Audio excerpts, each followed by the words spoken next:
যাদের হাতে কুড়াল আছে তারা নিজের পায়ে মারবে, অপেক্ষা করেন, মারা শুরু হয়ে গেছে। কিছুদিনের মধ্যে আরো অনেক নতুন নতুন খেলা দেখবেন। আমাদের কিছু করতে হবে না। আমরা যদি মনে করি সব শেষ হয়ে গেছে, এখন শেষ হয় নাই, এখন মাত্র আরম্ভ হয়েছে। আগামী 2-1 মাসের মধ্যেই দেখবেন অনেক কিছু নতুন নতুন খেলা মাঠে জমবে। কারণ সবাই দস্তখত করেছে সংস্কারের পক্ষে। এখন যে যার যার সুবিধা মতো ফতোয়া জারি করছে, এগুলির তো একটা ব্যাকফায়ার আছে। যারা নামাজ পড়ে মসজিদে যায় তাদেরকে বলে উগ্রবাদী, আর যারা ন্যাংটা হয়ে বিভিন্ন জায়গায় নাচানাচি করে তাদেরকে বলে ভালো মুসলমান। এটা হয়ে গেছে এখন বাংলাদেশের বর্তমান অবস্থা। যারা আল্লাহ এবং আল্লাহ রসুলের নির্দেশ অনুযায়ী চলে তাদের পক্ষে অন্যরকম কথা বলা হয়, তাদের হেয় প্রতিপন্ন করা হয়, এবং যারা বিভিন্ন ভাবে ধর্ম বিরুদ্ধে কাজ করে তাদেরকে সমর্থন করা হয়। বিগত নির্বাচনে যেটা আমরা দেখেছি, উপর থেকে নিচে, আমি আগেও বলেছি, ইউনূস জাতির সাথে একটা বেইমানি করবে, এবং শেষ পর্যন্ত সেটা করেছে। আমি বলছিলাম পলায়ে যাবে, পলায়ে যায় নাই, কিন্তু তার থেকে বড় একটা অপরাধ করেছে। তার সদস্যদেরকে নিয়ে বিদেশের প্রেসক্রিপশনে একটা নির্বাচন করেছে, যে নির্বাচনে জনগণের আশা আকাঙ্ক্ষা প্রতিফলন হয় নাই। জনগণের উদ্দেশ্যে একটা কথা বলবো, নির্বাচন যখন আসে তখন আল্লাহ থাকে না, রসুলও থাকে না, সব টাকার উপরেই চলে যায়। তখন কিন্তু আমাদের মনুষ্যত্ব কাজ করে না। যতদিন পর্যন্ত নীতি নৈতিকতা সমাজের দৃঢ় অবস্থান না নেবে, যতদিন পর্যন্ত আমরা সঠিক পথে নিজকে পরিচালিত করব না, ততদিন পর্যন্ত এই সমাজে সুশাসন আশা করা অবান্তর।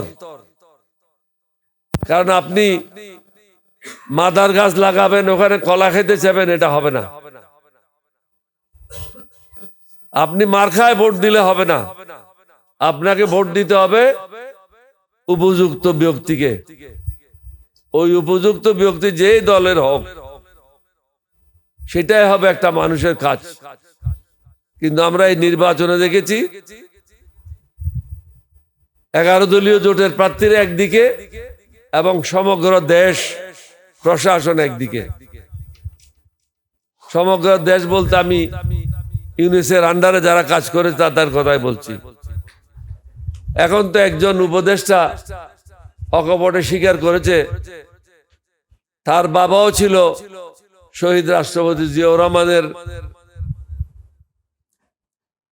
যখন দল নতুন ভাবে সংগঠিত হয় সেই দলের স্থায়ী কমিটির সদস্য। প্রেসিডেন্ট জিয়া যখন মারা যান সার্কিট হাউসে, সিঁড়ি দিয়ে উঠলে ডান দিকের রুমে ছিল শহীদ রাষ্ট্রপতি জিয়াউর রহমান, বাম দিকের রুমে ছিল বদরুদ্দোজা চৌধুরী আর এই মহিলার বাবা সৈয়দ মুহিবুর রহমান। শহীদ রাষ্ট্রপতি জিয়াউর রহমানের মৃতদেহ ফেলে রেখে দুজনে সকালে লুঙ্গি পরে পলায়ন করেছিল।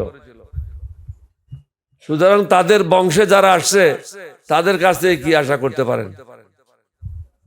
যারা আগের থেকে নেতাদের সাথে বেইমানি করেছে, দেশের সাথে বেইমানি করেছে, তাদের সন্তানদের কাছ থেকে আর ভালো কিছু আশা করতে পারেন না। আমরা যদি মনে করি সব শেষ হয়ে গেছে, এখন শেষ হয় নাই, এখন মাত্র আরম্ভ হয়েছে। আগামী 2-1 মাসের মধ্যেই দেখবেন অনেক কিছু নতুন নতুন খেলা মাঠে জমবে। কারণ সবাই দস্তখত করেছে সংস্কারের পক্ষে। এখন যে যার যার সুবিধা মতো ফতোয়া জারি করছে, এগুলির তো একটা ব্যাকফায়ার আছে, এটা ফলাফল তো আসবেই। জনগণ হয়তো অনেকে মার্কা দিয়ে ভুল করেছে, ভোট দিয়েছে, কিন্তু এক সময় না এক সময় সেও চিন্তা করবে আমার ছেলে মেয়ের জন্য বাংলাদেশটা তো আর নিরাপদ জায়গা না। আমার তো হয়তো টাইম শেষ, কিন্তু আমার বংশের জন্য তো নিরাপদ না। আমাদেরকে দেখতে হবে বাংলাদেশ সুশাসন কিভাবে আসে এবং সত্যের পথে থাকে, ন্যায়ের পথে থাকে, এবং এটা একটা গরিব মেহনতি মানুষদের জন্য ন্যায় বিচার যেন সমানভাবে পায়। এখন বড় লোকেরা বিচার পায়, গরিবদের জন্য কোনো বিচার নাই, কোনো জায়গায় গরিবদের কোনো জায়গা নাই। কিন্তু গরিবেরা এবার ভুল করেছে, মার্কা দেখে ভোট দিয়েছে। তারা যদি প্রার্থী দেখে ভোট দিত, রাস্তায় অবস্থান নিত, তাহলে আজকে আমাদেরকে এই অবস্থায় পড়তে হতো না। যা হোক, এখন আমাদের কিছু করার নাই। যাদের হাতে কুড়াল আছে তারা নিজের পায়ে মারবে, অপেক্ষা করেন। মারা শুরু হয়ে গেছে, কিছুদিনের মধ্যে আরো অনেক নতুন নতুন খেলা দেখবেন।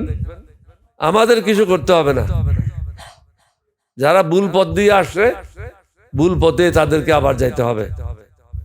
আমি আমার পক্ষ থেকে, এলডিপির পক্ষ থেকে লেবার পার্টির চেয়ারম্যান এবং নেতাদেরকে ধন্যবাদ জানাচ্ছি। আমি কিন্তু এ ধরনের আশাভঙ্গ হবে এটা তো আমরা জানতাম বলেই তো আমরা একটা নতুন রাজনৈতিক ঐক্য গঠন করেছি। এটা অত্যন্ত সুস্পষ্ট যে আমাদের প্রত্যেকেরই আলাদা আলাদা রাজনৈতিক মতাদর্শ আছে, রাজনৈতিক মত পন্থা আছে, কিন্তু আমরা নির্বাচনে ঐক্যবদ্ধ হয়েছিলাম একটা লক্ষ্যকে সামনে রেখে, সেটা হচ্ছে জুলাই সনদ বাস্তবায়নের জন্য, জুলাই সনদের অঙ্গীকার রক্ষার জন্য আমরা কাজ করব। আমরা যখন ঐকমত্য কমিশনে একসাথে বসেছিলাম, সেখানেও এটা পরিষ্কার হয়েছিল যে জুলাইয়ের এই সংস্কার কারা চায় এবং কারা চায় না।